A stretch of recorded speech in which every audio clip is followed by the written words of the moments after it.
प्रिय बंधूंनो, काही लोक विचारतात, फादर देव प्रार्थना ऐकतो का? देव कधी कधी प्रार्थना ऐकत नाही असं वाटतं, देव खूप वेळ घेतो, फादर असं का घडतं वगैरे वगैरे प्रश्न लोक विचारत असतात. प्रिय बंधूंनो, देव प्रार्थना ऐकतोच ऐकतो. पण कधी ऐकतो मला पाहिजे तेव्हा नाही, किंवा मला वाटतं तसं प्रकारे नाही. देव म्हणजे काय वेंडिंग मशीन नाही की बटन दाबलं की चहा खाली आला, बटन दाबलं की कॉफी खाली आली, अशा प्रकारे नाही. ईश्वर त्याच्या वेळेनुसार आणि त्याला योग्य वाटेल त्या प्रकारे आणि त्या वेळेला तो प्रार्थना ऐकतो. In his time he makes all things beautiful. त्या अगोदर पहिल्या प्रथम प्रार्थना म्हणजे काय, प्रार्थना कशी करायची, योग्य प्रकारे प्रार्थना करायची म्हणजे काय करायचं. तर पहिल्या प्रथम प्रार्थना म्हणजे काय प्रिय बंधूंनो, की ईश्वराच्या सहवासामध्ये जाणं, ईश्वराशी सुसंवाद साधणं, ईश्वराबरोबर बसणं उठणं, त्याच्याशी बोलणं. येशू ख्रिस्त पहाटे उठून डोंगरावर गेला, रात्री उठून डोंगरावर गेला आणि त्याच्या सहवासामध्ये राहिला, त्याच्याशी सुसंवाद साधत. तसं ईश्वराच्या सहवासामध्ये निरंतर असणं म्हणजेच काय, की ईश्वराचं ऐकणं, ईश्वराशी बोलणं, बायबलवरती मनन करणं, चिंतन करणं, आपण स्वतः मनन करणं, चिंतन करणं, मिसाला जाणं, आपण तप करणं, ईश्वराच्या आज्ञा पाळणं, थोडक्यात आपलं पवित्रीकरण करणं. ईश्वराच्या सहवासात जाणं म्हणजे आपलं पवित्रीकरण करणं. आपलं पवित्रीकरण केलं की ईश्वर सहज आपली प्रार्थना आपण ऐकत असतो. त्याने म्हटलेलं आहे आपल्या याकोबाच्या पुस्तकामध्ये 5व्या अध्यायामध्ये की the prayer of the righteous is powerful. म्हणजे काय, की नीतिमानाची प्रार्थना ही प्रभावी असते. पण पहिल्या प्रथम आपण नीतिमान बनलं पाहिजे, तर ईश्वर आपली प्रार्थना ऐकत असतो. प्रिय बंधूंनो, नीतिमानाची प्रार्थना ही खूप प्रभावी असते. कारण याकोबाच्या पुस्तकात सांगितलेलं आहे, कोणी आजारी असेल तर वरिष्ठांना बोलवा आणि त्याची ती प्रार्थना करा आणि त्या प्रार्थनेनं तो आजारी माणूस वाचेल. इतका प्रभाव प्रार्थनेचा आहे. आणि म्हणूनच प्रिय बंधूंनो, की पहिल्या प्रथम आपण ईश्वराच्या सहवासामध्ये जाणं. प्रार्थना कशी करायची, येशू ख्रिस्ताने प्रार्थना कशी केली प्रिय बंधूंनो. तो जेसेमेने बागेत गेला, सुरुवातीला त्याने आक्रोश केला की बापा ते शक्य असेल तर हा प्याला दूर कर. बापाने प्याला दूर केला नाही, पण त्यांनी सुंदर प्रार्थना काय केली, देवा माझ्या इच्छेप्रमाणे नाही, तुझ्या इच्छेप्रमाणे हो. येशू ख्रिस्ताने जी एकमेव प्रार्थना आपल्याला दिली, त्याच्यात त्याने काय म्हटलेलं आहे, हे स्वर्गातील बाबा तुझं नाव पवित्र मानलं जाऊ, तुझं राज्य हो, तुझं स्वर्गात तसं पृथ्वीवरी तुझ्या इच्छेप्रमाणे हो. म्हणजे येशू ख्रिस्ताने काय प्रार्थना केली, ईश्वराची स्तुती केली आणि ईश्वराला शरणागत प्रार्थना केली की माझ्या इच्छेप्रमाणे नाही तर तुझ्या इच्छेप्रमाणे हो. आपण प्रार्थना कशी करतो, मला नोकरी पाहिजे, मला चोकरी पाहिजे, मला घर पाहिजे, मला श्रीमंती पाहिजे, मला अमुक पाहिजे, तमुक पाहिजे. आपण फक्त मागत असतो. येशू ख्रिस्ताने सांगितलेलं आहे की मागा म्हणजे मिळेल. पण काय मागायचं, seek you first the kingdom of God and all the other things will be added to you. पहिल्या प्रथम देवराज्याचा शोध आणि वेध घ्या. म्हणजेच काय, पवित्र आत्म्याचा शोध घ्या, पवित्र आत्मा मागा, पवित्र आत्मा मिळाला म्हणजे त्याच्यावर आपल्याला सगळं काही मिळत असतं. दुसरी गोष्ट प्रिय बंधूंनो, की ईश्वर प्रार्थना ऐकतो, ऐकत नाही असं नाही, तो ऐकतो, त्याच्या वेळेनुसार ऐकतो.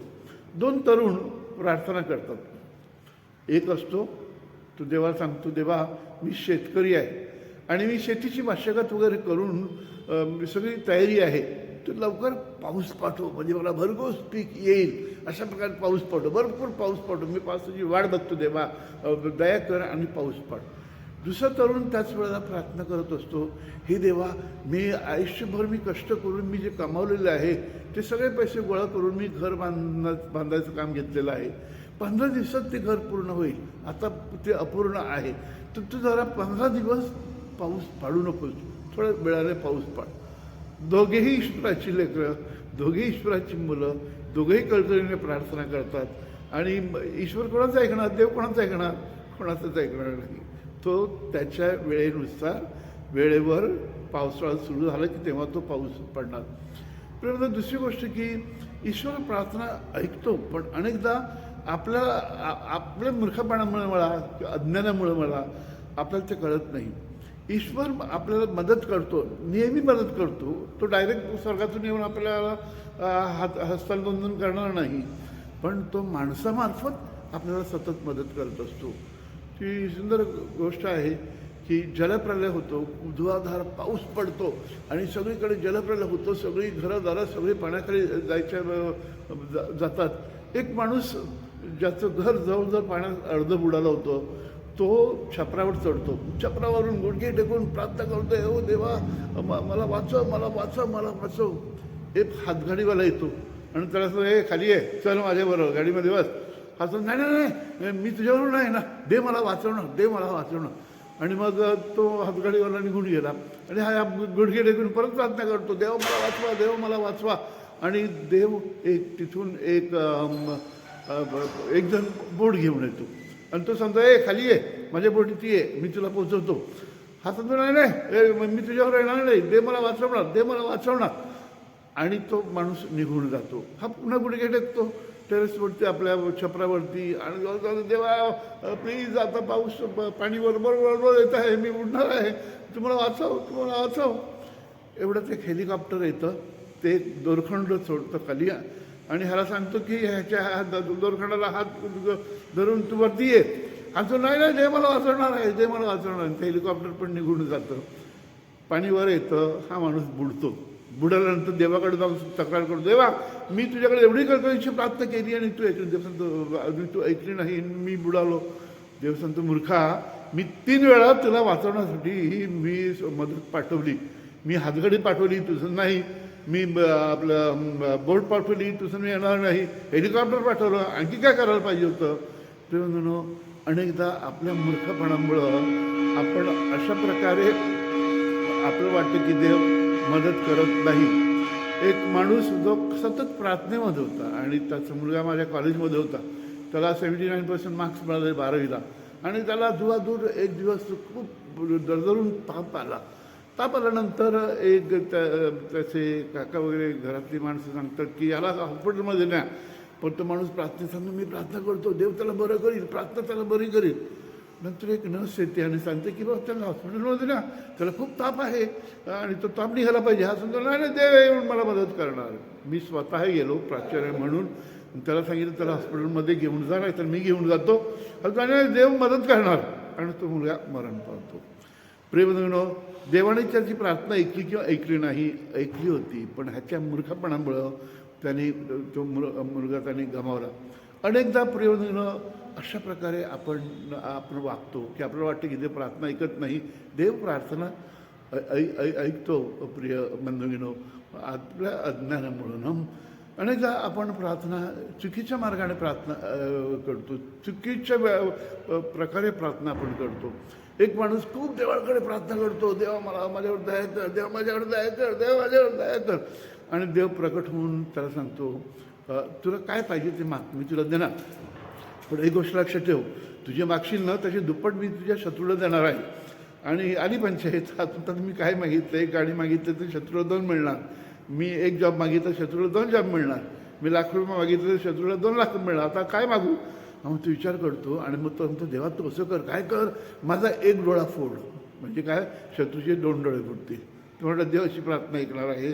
प्रेमबंधूंनो, कोणतीही प्रार्थना इतरांचं वाईट व्हावं अशी केलेली प्रार्थना ईश्वर धुडकावून लावणार, तो ऐकणार नाही. प्रेमबंधूंनो, अनेकदा देव आपल्याला आपण जे मागतो ना त्याच्या कितीतरी पटीने अधिक देतो. एक तरुण होता, तो लहान असताना त्याची आई मरण पावली आणि वडिलांनी दुसरं लग्न केलं. सावत्र आई आली, तिने ह्याला घरातून बाहेर काढलं. तो पाहुण्यांकडे नातेवाईकाकडे तो राहिला, तिथे वाढला, त्याने भरपूर अभ्यास केला आणि उच्च विद्या विभूषित झाला आणि चांगला जॉब मिळाला.